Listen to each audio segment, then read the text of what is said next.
We just went through July 4th, Independence Day, and a special one, with it being 250. And so Americans celebrated that. If you follow news and politics, you know that the president tried to involve himself in some of that. But this is larger than any one political project. Indeed, when you look up at the fireworks and you look around and think about what unites us as a country, sometimes we can use our history to broaden our perspective.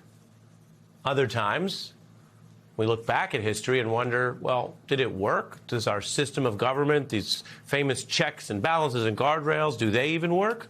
And that brings us to something that is funny, with comic Larry David going at Donald Trump, something he's been doing for years, but has a deeper kind of historical constitutional point embedded in the comedy.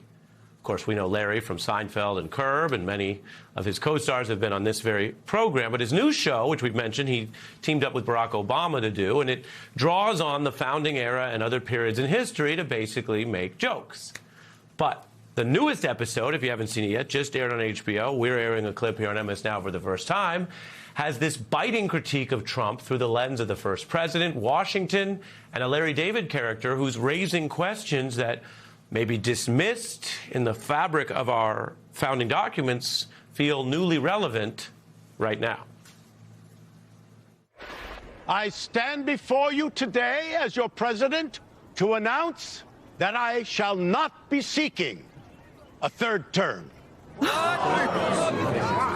country needs you. No, in order to ensure the success of our fledgling democracy, I believe that no man should serve more than 2 terms as president. And I hope that future presidents will follow my lead. What if some future president doesn't follow your lead and runs for a third term? There are remedies for that. The Congress can pass a constitutional amendment that would prohibit that. Well, what if there's some in office, some narcissistic who doesn't follow the Constitution?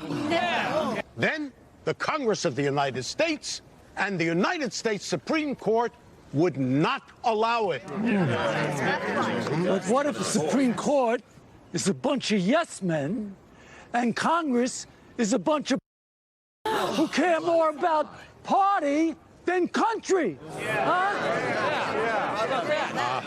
I can't even fathom the existence of such men. But to further ensure the success of this grand experiment, I would suggest that after every presidential election, there be a peaceful transfer of power. Yes. Anyone who would accept the results of a free and fair election is a sociopath. A madman. A man like that can even foment an insurrection rather than just admit that he lost.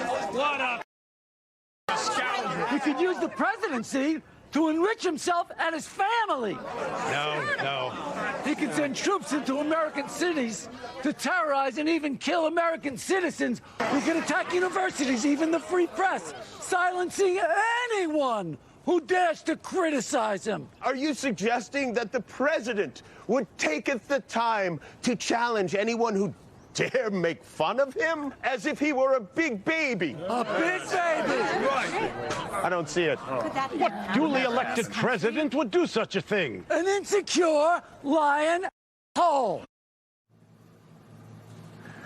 There you have it. You'll notice Congress and the Supreme Court took some of the strays. The Jimmy Kimmel cameo is particularly apt, and we also saw, of course, the late Rob Reiner there playing President Washington.